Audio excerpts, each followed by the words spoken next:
Okay, we're back with attempt 2 at taking off the cassette because last night I learned that the wrench that I thought I would be able to use was not big enough for the lock ring tool. So I just went to the hardware store and got a bigger wrench.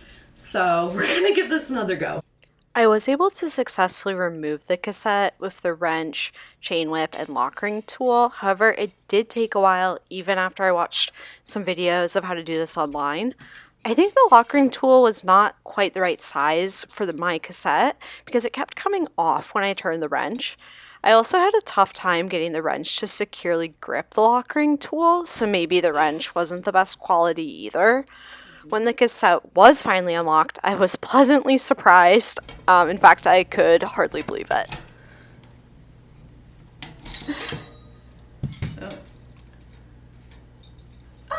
Did we do it? Yay! We got the cassette off! Before installing the new cassette, I cleaned the free hub as well as the cassette itself. I got this cassette at the bike co-op, so it is used. However, it's in very good used condition, but I still wanted to make sure it was as clean as possible before putting it on my bike. So there's like one thin spot where this is supposed to attach. So it's only supposed to go on one way. So hopefully we can figure that out. Okay, I think that works as far as like the bigger pieces. Now we're going to go put the smaller ones on. We're gonna make sure that the rings that have the larger teeth are in the back and that they're in order. There's a 15. Here's my 15.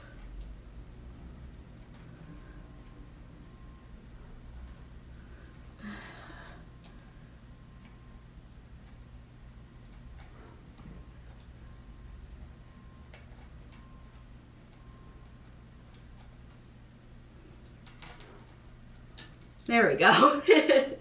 Had to get it in the right spot. So that was the 15. This is 14. Now I know what the right spot is. That makes it a little easier.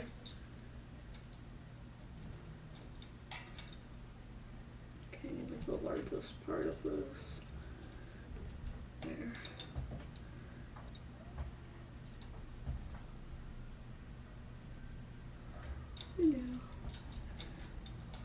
There we go.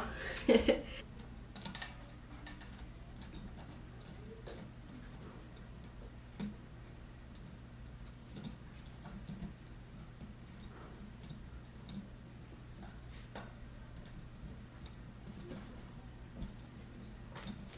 so everything's in place there. The last step in replacing my cassette was replacing the lock ring and tightening it until I heard it click. In my next video, I'm going to be replacing my bike's chain. Join me as I replace most of my bike's drivetrain as a novice to bike mechanics. Thanks for watching.